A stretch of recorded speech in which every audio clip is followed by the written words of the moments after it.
I'm sure most of you have heard of toxic masculinity, but what's a trait of toxic femininity? When you criticize a woman for a completely valid reason and she tries to shame you for not supporting other women. The concept of motherhood in general seems to bring out a lot of toxic behavior. First, as you said, whether or not a woman chooses to become a mother, and if she does, every action or decision after that seems to be up for judgment and criticism. Those mommy groups on Facebook all seem to devolve into a pit of negativity eventually. Self-inflicted martyrdom. My mom would go on and on about how much she does for the family, which was a lot and I am grateful, and about how we all did nothing but she would never tell us how to do anything. We were small kids. We didn't know how to do any chores or what's expected because she never showed us. She would make us feel guilty for existing because by us existing she had more work. And the kicker is when you'd try and be like, all right, what can I do to help and make your life easier? She'd respond, nothing. I love her, but Lord, this was exhausting to live with, and I notice this trait more in women than men. I'm not like other girls. Shit, like, real women have meat on their bones. Like they say my body type is unrealistic or undesirable to lift others up. Also how some women get so vile and merciless when discussing how other women are aging. Just today my mom said some actress looked like a hag when she's literally in her 40s and looks great. The eldest female child taking on the role of a mother in most Asian cultures.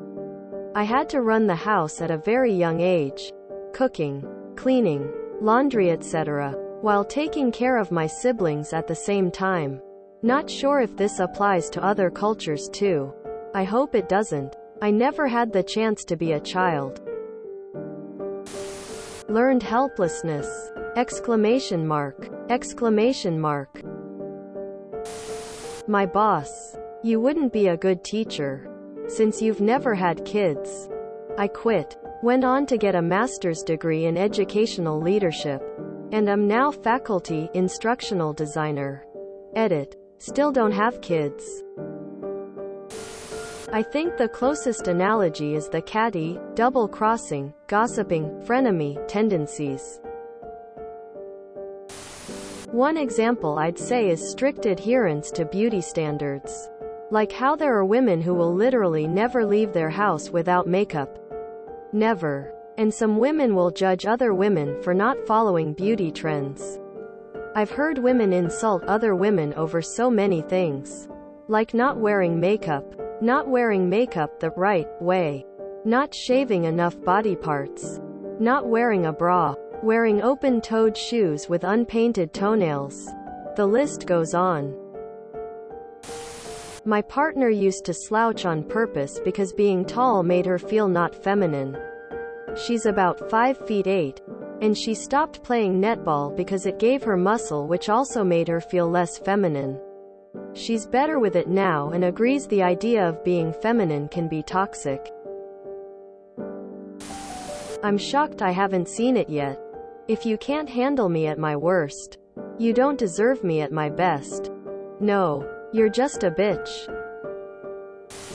Some traits, examples. Mean girls. Talking over others, belittling others whether face-to-face or through gossip mongering. Passive aggression. Think eye-rolling. Patronizing comments. Fake laughing and niceties. Smiley faces following a harsh worded email, etc. Jealousy, resentment, and bitterness towards other women for their looks, popularity, and professional performance. Competing with other female colleagues through their looks, dominance, work, or sexuality. Pregnancy culture, supermom culture, wedding culture, dating culture. The "if mama ain't happy ain't nobody happy" type of households. Anything that tries to claim that real women have something or don't have something. My older sister telling me that I'll never find a husband if I don't stop wearing plain brief underwear and buy some cute underwear like thongs. Prioritizing girl power over actual competence. I've worked for women who know their shit and are easily respectable and trustworthy. Then there's the raging narcissistic thundercunts that need to throw their weight around just so you know that they're in charge. They make bad decisions, then pat themselves on the back for breaking through the glass ceiling, when it's obvious to everybody that they are just a walking Napoleon complex.